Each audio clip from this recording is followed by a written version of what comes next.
Al mensaje de esta noche le puse: la vida en Cristo solo se trata de fe. La vida en Cristo solo se trata de fe. Y bueno, esta es la 9ª clase que les comparto de este segundo nivel.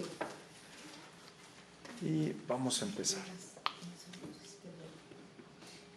Algo que yo he ido aprendiendo a través del tiempo y escuchado de otras personas, no solamente yo, y es que la fe solamente va a brotar de una relación genuina con Dios. Hablaba con una persona hace poco y yo sé que ella vio al Señor, pero no lo entendía. Y me hizo entender: yo quiero eso que tienen los pastores. Y empezó a preguntarme: ¿dónde puedo estudiar? ¿Qué tengo que hacer? Un sinfín de preguntas. Pero cuando yo le hice una pregunta, se acabó la plática. Gracias a Dios, porque no quería hablar de ese tema. Le dije: ¿tu voz es conocida en los cielos? Puso una cara de: creo que me tengo que ir a casa. Porque la vida de una persona, de un ministro, de un pastor, de un hombre, de una mujer de Dios, va a depender siempre de una relación genuina con Él. De ahí va a brotar la fe. La fe, mis hermanos, no es una doctrina. La fe es un estilo de vida que es guiada por la palabra de Dios. Cuando me refiero a que, por ejemplo, a que la fe es una aventura, cada oración que tú has visto que Dios ha manifestado su respuesta, es porque esa oración es el fruto de alguien, el fruto de la fe de alguien que se sincronizó con la fidelidad de Dios. No es suerte, no es ya me tocaba mi milagro, no.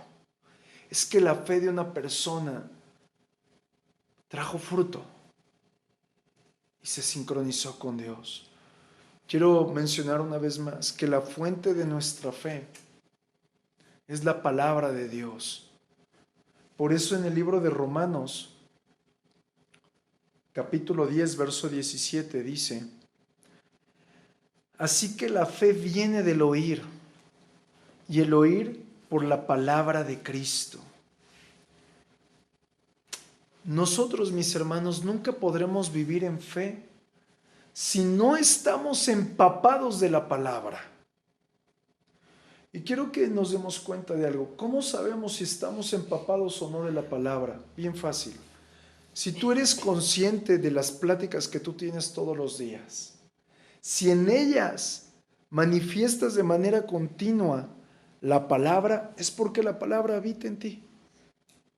Pero si durante tus pláticas solamente es como: gracias Dios por mis alimentos, ay, gracias a Dios todo está bien, es porque ciertamente solamente tienes un destello de la palabra en tu corazón. No está empapada de la Escritura. ¿Y por qué me refiero a esto? Porque la palabra tiene que estar tan arraigada en nosotros para que pueda moldear nuestros pensamientos, para que pueda transformar nuestras acciones. ¿Por qué? Porque de acuerdo a la misma Escritura, Dios mismo honra su palabra. Y cuando Él honra su palabra, la usa para transformar tu vida. ¿Y sabes cuál es el resultado de su transformación? Tu fe, tu confianza en Él. Y quiero poner un ejemplo. Si te cuesta trabajo tener fe, es decir, entregarle a Dios algún tema difícil, entregarle a Dios que Él intervenga en tus finanzas, que Él intervenga en tus hijos, y sabes que te cuesta trabajo, hoy oras, pero en la noche te afanas. Hoy le pides algo a Dios, pero por la tarde comienzas: ay, ¿qué tengo que hacer? ¿Qué tengo que comprar? ¿Hacia dónde me tengo que conducir? Es porque ciertamente no has permitido que la palabra de Dios moldee tus pensamientos. No has permitido que la palabra transforme tus acciones. Hace un momento te decía que la fe es el fruto de nuestra comunión también, no de fórmulas. ¿Y a qué me refiero con fórmulas? Mucha gente cristiana, desafortunadamente, tiene fórmulas para torcerle la mano a Dios. Si yo llevo una ofrenda, Dios me va a responder de esta forma. Si yo llevo mis ofrendas o mis diezmos, Dios me va a responder de esta forma. Es decir, que la gente busca dar algo, sea un servicio, sea tiempo, sea dinero, a manera de recibir algo de Dios. Pero algo que he notado, aún en mí, porque yo también lo hice, es que después de cierto tiempo que pasa y no recibo la respuesta que yo esperaba, viene gran frustración. ¿Por qué? Porque la fe no son fórmulas. La fe va a surgir, la bendición va a surgir de tu comunión con el Padre, de cuánto tú estás unido con su palabra. Pero ahora veamos el otro lado. Al contrario, si tú estás orando, procurando escuchar una palabra de Dios, ciertamente Él te va a dar una palabra sencilla. No pienses que cuando Dios te habla, te va a dar palabras en hebreo y en arameo. No las vas a entender. Dios no te va a hablar así. Dios te va a hablar de una manera sencilla. Va a colocar un pensamiento del Espíritu Santo, el cual tú puedas gestar y dar a luz y lo puedas poner en obra. No creas que Dios te va a llevar primero a grandes retos de fe si no te ha llevado a algo sencillo. Es decir, Dios siempre te va a desafiar a creerle, a creer desde lo poquito, para llevarte a un reto más grande. Y quiero mostrarte cómo el apóstol Pablo retó a su hijo Timoteo en esto. En primera de Timoteo, capítulo 4, verso 12 y 15 dice, mira lo que dice, ninguno tenga en poco tu juventud, sino, aquí le pone una primera indicación, sé ejemplo de los creyentes en palabra, en conducta, en amor, en fe y pureza.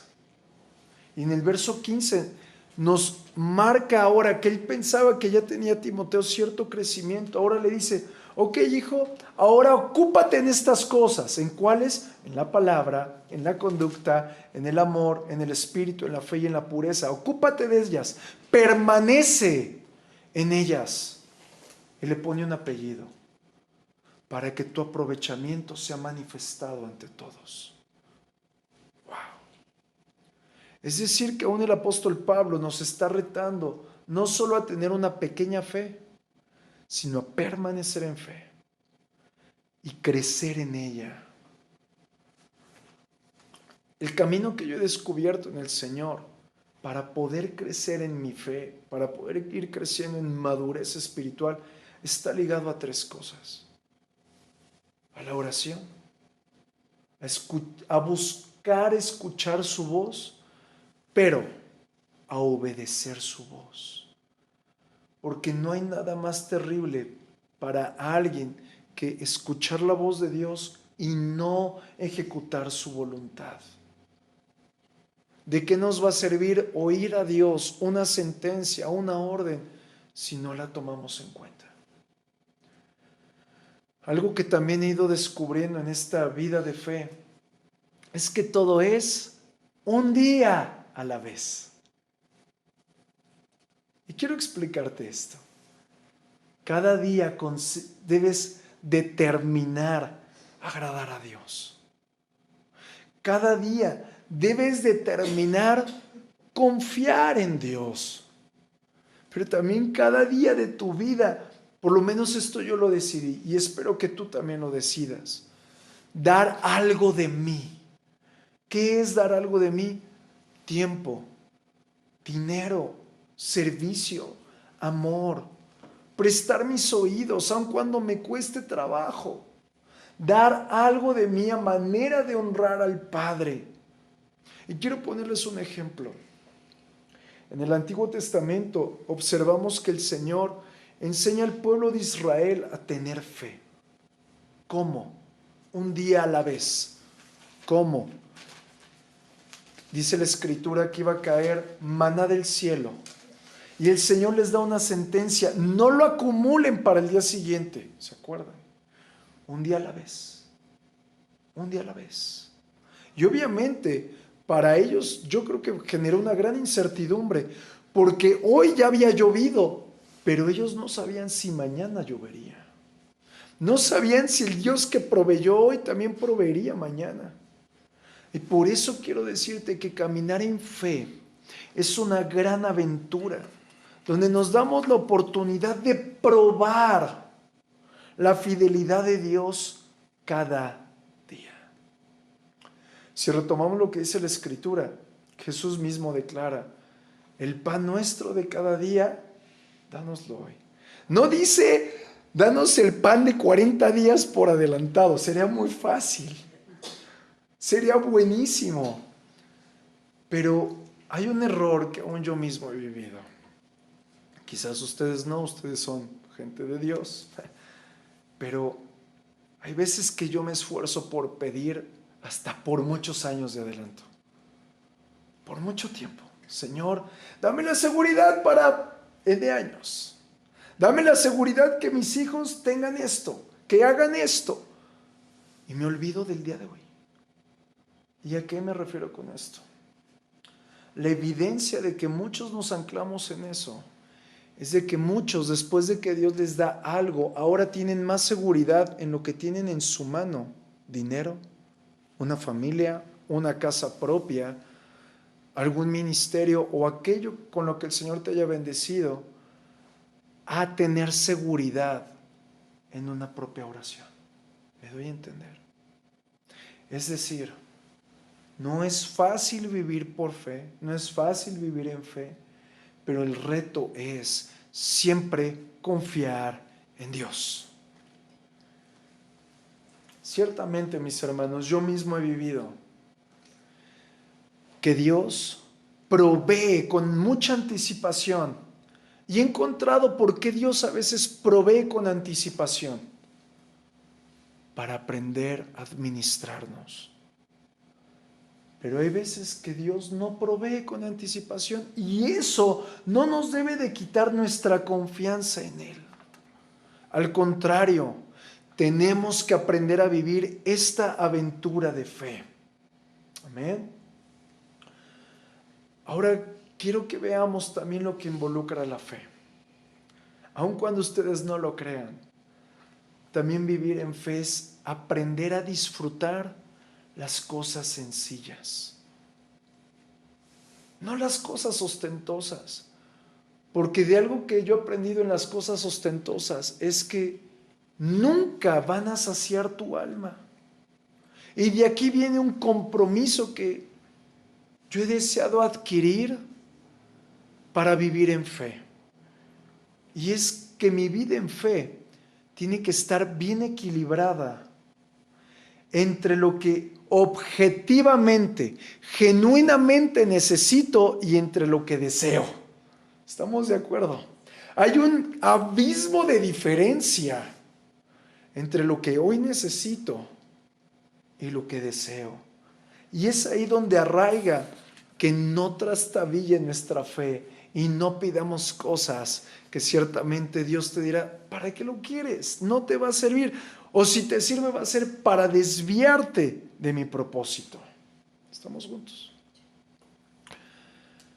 Algo que también he descubierto y anhelo que lo guardes en tu corazón es que Dios busca hacernos crecer en nuestro carácter. Y sí, Dios usa a las personas para tallarte, ¿a poco no? Te sacan chispas. Llegas con alguien y ¡ay, otra vez ese carácter! ¡Ay, otra vez ese argumento! Pero la manera en la que Dios más claramente trata nuestro carácter es en la manera en la que administramos nuestro dinero. Tengo una pregunta. Quiero que pienses. Si hoy me trajeras tus facturas, dijéramos que todo lo que tú haces, dices, compras, tienes, das, lo facturas. Si todas tus facturas estuvieran delante de mis ojos, ¿dónde tendría mayor peso en donde inviertes tu dinero? Piénsalo. ¿Dónde estás invirtiendo más?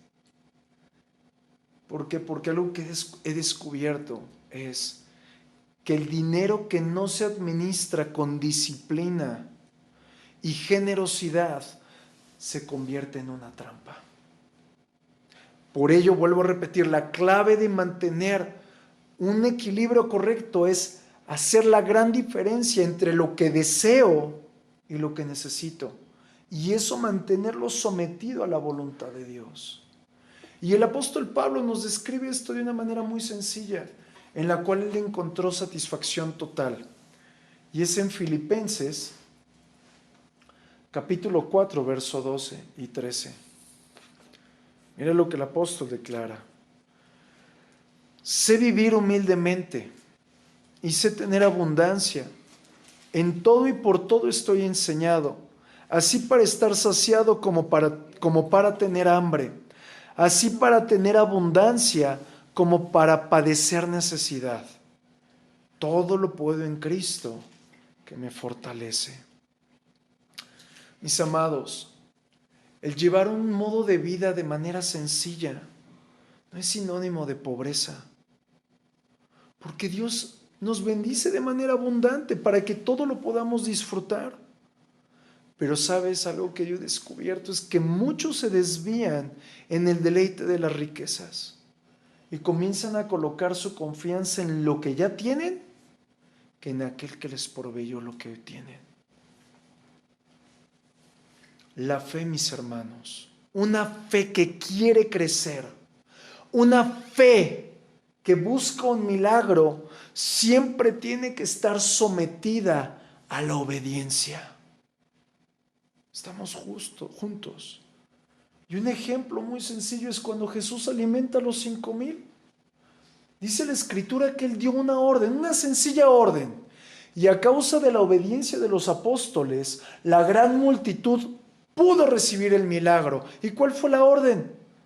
Sienten a la gente y prepárenla para comer. Si los apóstoles no hubieran obedecido, se hubieran perdido esas miles de personas la manifestación del milagro. Al hombre que estaba en el estanque de Betesda, el Señor le dice, párate y anda. No le dijo, ora, párate y anda y camina, vete, ya. A Lázaro, el Señor le dice, sal fuera, sale, y luego le dice a sus apóstoles, suéltenle las vendas. Es decir, que aquí hay dos claves. La primera clave, aprender a obedecer. La segunda, espera tu milagro. Estamos juntos. Aprende a obedecer y luego mira tu milagro. Mis hermanos, caminar en fe provoca que Dios nos lleve a nuevas alturas. Pero ojo, en esas nuevas alturas, la razón no puede ir con nosotros. He sido partícipe, gracias a Dios, de muchos milagros. El Señor ha provisto de manera sobrenatural finanzas, ha resuelto problemas que parecían imposibles, ha sanado enfermedades que literalmente eran incurables, pero también he visto restauración de vidas. También el Señor me ha permitido ver cómo las relaciones se restauran. Y aquí es donde entra lo que Jesús un día dijo: si me pides a mí con fe, creyendo que yo te escucho, yo te lo daré. Parafraseado. ¿Estamos de acuerdo? Pero algo que también he descubierto es, va a haber muchas peticiones que no veas la respuesta inmediata. Porque estamos acostumbrados a que la pizza llegue en media hora, que la Maruchan se caliente en 5 minutos, a que todo está ya. Pero la fe no funciona así. Así que cuidado, cuando ustedes no reciban la respuesta a su oración de manera inmediata o en el tiempo que ustedes quieren, quizás llegue a generar desánimo o tormento. Pero algo que yo he comprobado, Dios nunca te va a decepcionar ni te va a avergonzar. Nunca, nunca, nunca. Algo que he descubierto también es que todo lo que está en nuestras manos es una semilla. Todo. Absolutamente todo lo que está en tus manos es una semilla. Pero por el contrario, todo lo que está en las manos de Dios es una cosecha.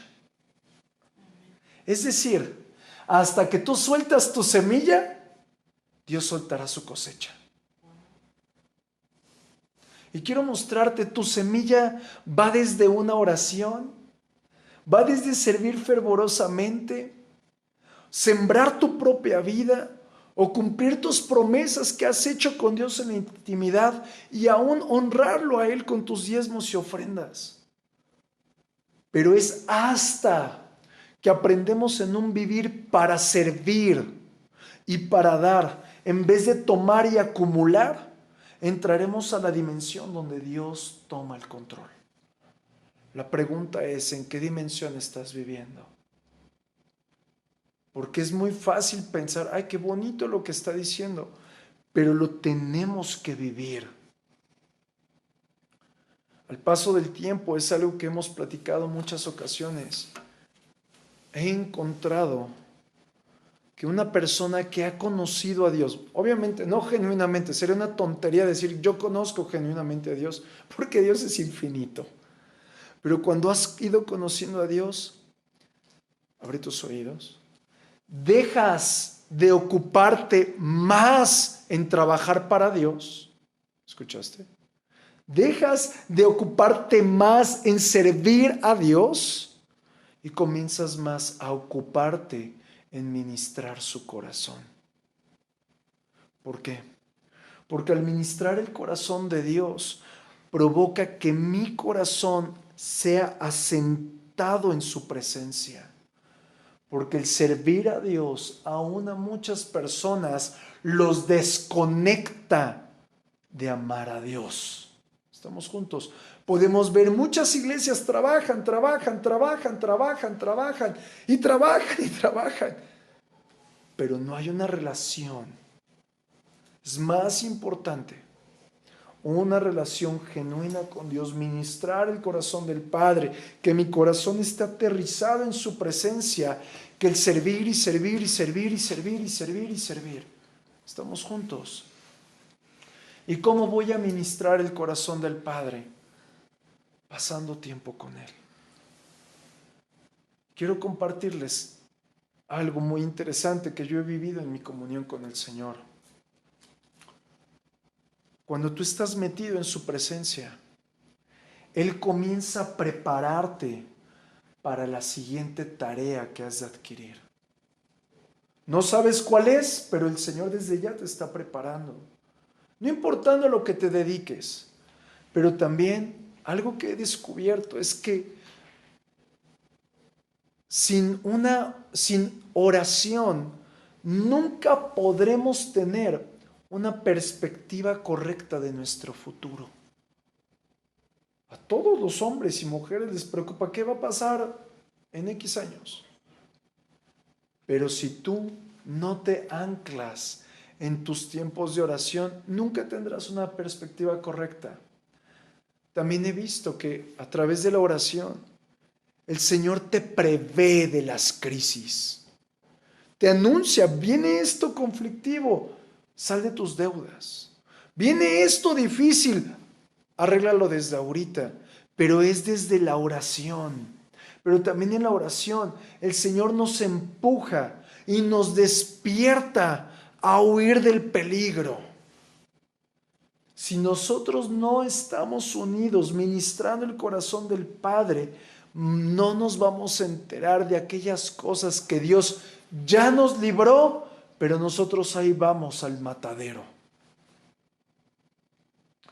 Por eso es bien importante aprender a vivir en el Espíritu, al punto de ser tan sensibles a los mensajes del Espíritu Santo, tan sensibles a su voz, tan sensibles a sus encomiendas, para que no nos desviemos. El Espíritu Santo a cada uno de nosotros nos mete en momentos diferentes.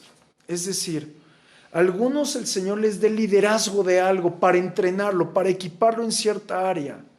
A algunos otros el Señor los lleva a resistir a Satanás, a guerrear contra Satanás a causa de que ha venido el ataque o el contraataque, pero nunca lo descubrirían si no tuvieran un tiempo de oración.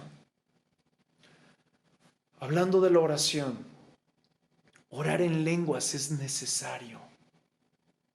¿Por qué? Porque el orar en lenguas ministra el corazón del Padre, pero también ministra mi alma. Algo que sucede cuando hablamos en lenguas es que podemos verbalizar lo que con palabras no podemos articular. Las lenguas me ayudan a sacar la congestión que está en mi alma. Me ayudan a tener un contacto genuino con Dios y expresar aún lo que ni siquiera yo comprendo de mí mismo. Y basado en esto es donde radica la oración efectiva y eficaz del justo, la cual dice la Escritura que puede mucho. Mis hermanos, la oración es lo único que puede sostener tu vida. Yo quiero que lo veas de la siguiente manera. Es como aquella persona que sale a trabajar y se pone su saco o se pone su chamarra y durante todo el día va protegido. Esa es la oración. Cuando tú comiences a orar, todo el tiempo vas protegido. Todo el tiempo estás guardado bajo el amparo del Altísimo. De hecho, yo he encontrado que mis mejores victorias a futuro se están gestando hoy en mis labios en oración. Tus mejores victorias inician ahorita en la oración. Es decir, que el secreto de tu vida en el Señor es radicar en tu oración y alabar al Señor. Su grandeza, sus maravillas.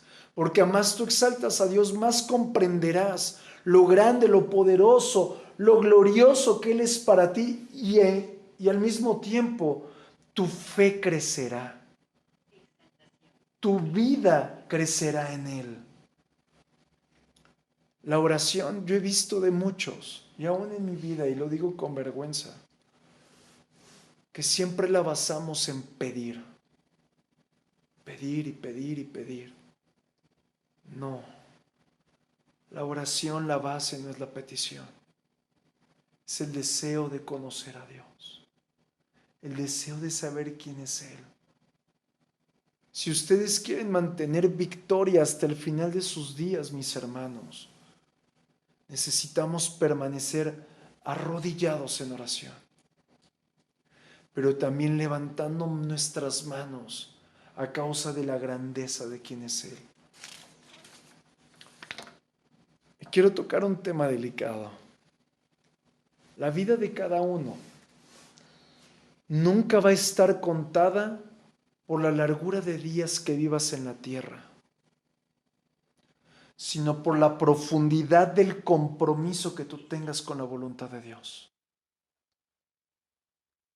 Te cae el 20. Todo está ligado a cuánto cumpla su voluntad. Ciertamente ninguno de nosotros conocemos cuántos días permaneceremos en esta tierra, pero yo tengo una teoría. Yo creo que Dios no nos revela cuántos años vamos a vivir por un motivo. Porque Él está esperando a que cada día de nuestra vida le coloquemos más valor, le coloquemos más énfasis, le coloquemos más sabor de quién es Dios en nuestra vida, no de quién somos nosotros a nuestra vida. Por eso quiero remarcar algo que casi siempre lo digo, y es que nada nos distraiga, que nada de este mundo nos distraiga, ni las personas, ni las cosas, ni la vanagloria de este mundo, ni aún el mundo, mis hermanos. Y yo tengo una pregunta, y presta mucha atención a ella. ¿Cuál es la herencia que le estás dejando a los que te rodean? No a tus hijos, a los que te rodean. Muchas personas en la casa de Dios se enfocan en crecer en sus dones o en crecer en sus propios deseos, en crecer económicamente, profesionalmente, en diversos logros, obtener diversas bendiciones. Pero tus dones y tus bendiciones solamente serán desarrollados al momento en el que te enfoques en tu llamado. Y el llamado de Dios no ha cambiado. El llamado de Dios es para que salvemos, para que alcancemos, para que sanemos, para que libertemos a un sinfín de personas. Y ese es el único enfoque en el cual te tienes que centrar, en el cual tú obtienes de tu comunión con Dios, en el cual tú creces en fe. ¿Por qué? Porque aquellas acciones que tú imprimas en aquellas personas a las cuales tú les sirves son las que van a hablar bien de ti. ¿Entendiste? A más tú sirves, a más tú impartes de ti, a más tu enfoque es a lo que el Señor te llamó, más herencia podrás dar de ti. En Hebreos capítulo 6, verso 10 dice, porque Dios no es injusto para olvidar vuestra obra y el trabajo de amor que habéis mostrado hacia su nombre,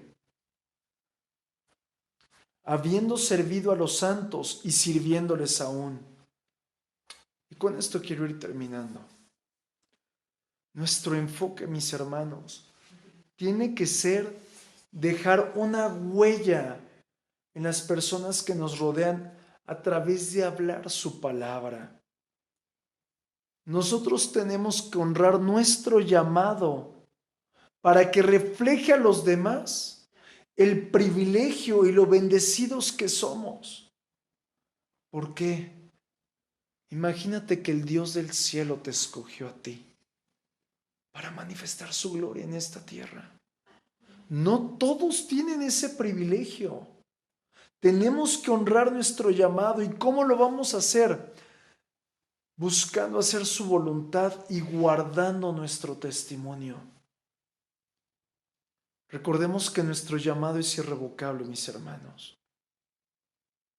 Aun cuando tú pienses, es que no tengo las capacidades, es que mi manera de ser es muy limitada, mi manera de pensar es muy torpe. No, tú solo tienes que enfocarte en la fe a la cual el Señor te ha llamado, a la gracia en la cual el Señor te quiere impulsar a crecer. ¿Por qué? Porque en medio de tus dificultades Dios va a seguir siendo fiel, pero muchos de nosotros pueden desviarse. ¿Y cómo evitar el desvío? Estando en oración, estando de rodillas. Y con esta frase quiero terminar. Tenemos que honrar a Dios, honrando nuestro llamado.